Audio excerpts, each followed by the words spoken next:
Senior صحافی اور تجزیہ نگار جاوید چودھری کے مطابق محمد زبیر کے والد غلام عمر فوج میں میجر جنرل تھے۔ زبیر صاحب MBA کے بعد کارپوریٹ ورلڈ میں داخل ہوئے اور IBM کے مڈل ایسٹ اور افریقہ کے چیف آپریٹنگ آفیسر بن گئے۔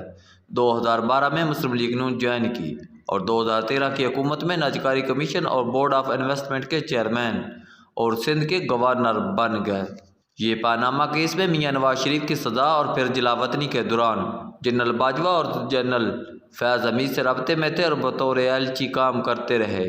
پیغام رسانی کے اس عمل میں ان کا سیاسی قتل ہو گیا اور پارٹی نے انہیں عملاً کارنر کر دیا۔ محمد زبیر نے چند دن قبل مجھ سے رابطہ کیا اور جنرل باجوہ اور میاں نواز شریف کے رابطوں سے متعلق کچھ حقائق بیان کیے۔ میں اسٹوری کے چند حصوں سے واقف تھا، چنانچہ گفتگو کے دوران میں نے ان سے سوال کرتا رہا اور یہ نہایت ایمانداری سے جواب دیتے رہے۔ میں گفتگو کا ایک حصہ ان کی رضامندی سے تحریر کر رہا ہوں۔ محمد زبیر کا کہنا تھا، میاں نواز شریف نے مجھے بہت عزت دی، 2 اہم ترین اداروں کا چیئرمین اور گورنر سندھ بنایا۔ میں جب نجکاری کمیشن کا چیئرمین تھا تو $1 بلین کی نجکاری ہوئی۔ میں ملین ڈالر کے فائنینشیل ایڈوائزر ہائر کرتا تھا، لیکن نواز شریف نے مجھے کسی کام سے روکا اور نہ کسی کی سفارش کی، لہٰذا میں دل سے ان کا احسان مند ہوں اور ان کے احسانات اور عزت کی وجہ سے آج تک پارٹی میں ہوں۔ مجھے 2018 میں پارٹی چھوڑنے اور نئی حکومت میں اہم پوزیشن کی آفر ہوئی تھی۔ مجھے کہا گیا تھا تم گورنر بھی رہ سکتے ہو اور نئی حکومت میں اہم پورٹ فولیو بھی لے سکتے ہو، بس تم نے ایک پریس کانفرنس کرنی ہے، لیکن میں نے صاف انکار کر دیا۔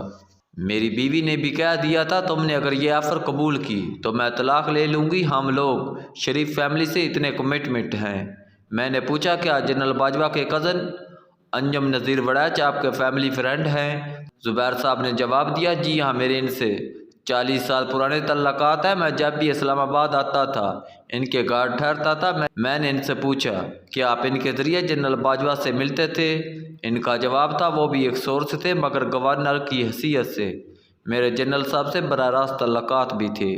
یوں میں 27 اگست 2020 کو ان سے ملا۔ میں نے ان سے پوچھا آپ کیوں ملے؟ ان کا جواب تھا میں میاں صاحب کا پیغام لے کر ان کے پاس گیا تھا۔ میں نے پوچھا ملاقات کیسی رہی؟ ان کا جواب تھا ملاقات کا دورانیہ 4 گھنٹے تھا۔ میاں صاحب اور مریم نواز پر پابندی تھی، ان کی تصاویر، آواز اور خبر تک میڈیا پر نہیں چلتی تھی۔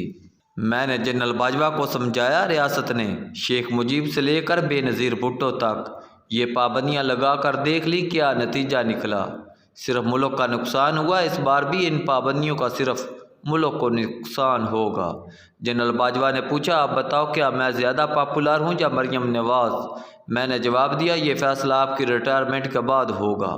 آپ ریٹائر ہونے کے بعد لاہور جائیں اور دوسری طرف سے مریم نواز آئیں، فیصلہ ہو جائے گا۔ میں نے پوچھا کیا اسٹیبلشمنٹ اس وقت مریم نواز کو سپیس دینے کے لیے تیار نہیں تھی؟ زبیر صاحب کا جواب تھا یہ بات درست ہے۔ جنرل باجوہ بار بار کہہ رہے تھے مریم نواز کی کوئی گنجائش نہیں، اور میں جواب میں کہتا رہا یہ فیصلہ کرنے والے آپ کون ہوتے ہیں؟ بہرحال میری کوشش رنگ لے آئی اور میاں نواز شریف اور مریم نواز کو سپیس مل گئی۔ مریم صاحبہ کی خبریں چلنا شروع ہو گئی اور 20 ستمبر 2020 کو PDM بن گئی۔ میں نے ان سے پوچھا کیا PDM آپ کے مذاکرات کا نتیجہ تھی؟ زبیر صاحب کا جواب تھا ہاں، ایک وجہ یہ بھی تھی۔ میں نے پوچھا میٹنگ کے بعد کیا ہوا؟ زبیر صاحب کا جواب تھا میں نے میاں نواز شریف کو ملاقات کی تفصیل سے مطلع کر دیا۔ مجھے اس کے بعد یہ بتایا گیا میں وہ پیغام لے کر 7 ستمبر 2020 کو دوبارہ آرمی چیف سے ملا اور اس مرتبہ جنرل فیاض حمید بھی میٹنگ میں موجود تھے۔ یہ ملاقات بھی طویل تھی اور اس میں بھی بہت کچھ طے ہوا۔ میں نے پوچھا کیا عمران خان کی حکومت کے خاتمے کا فیصلہ اس میٹنگ میں ہوا تھا؟ یہ بولے میں یہ دعویٰ نہیں کرتا، مگر آپ کے بعد تمام واقعات دیکھ لیں۔ میری میٹنگ 7 ستمبر کو ہوئی۔ PDM 20 ستمبر کو بنی اور پھر عمران خان کی حکومت دن بعدن کمزور ہوتی چلی گئی۔ میں نے پوچھا اسٹیبلشمنٹ پھر آپ سے ناراض کیوں ہو گئی؟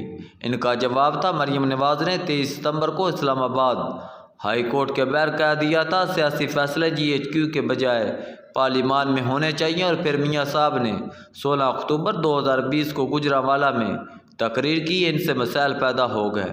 میں نے پوچھا آپ کی ملاقات کی خبر ISPR نے کیوں دی تھی؟ ان کا جواب تھا یہ خبر DG ISPR نے 23 ستمبر 2020 کو ARY پر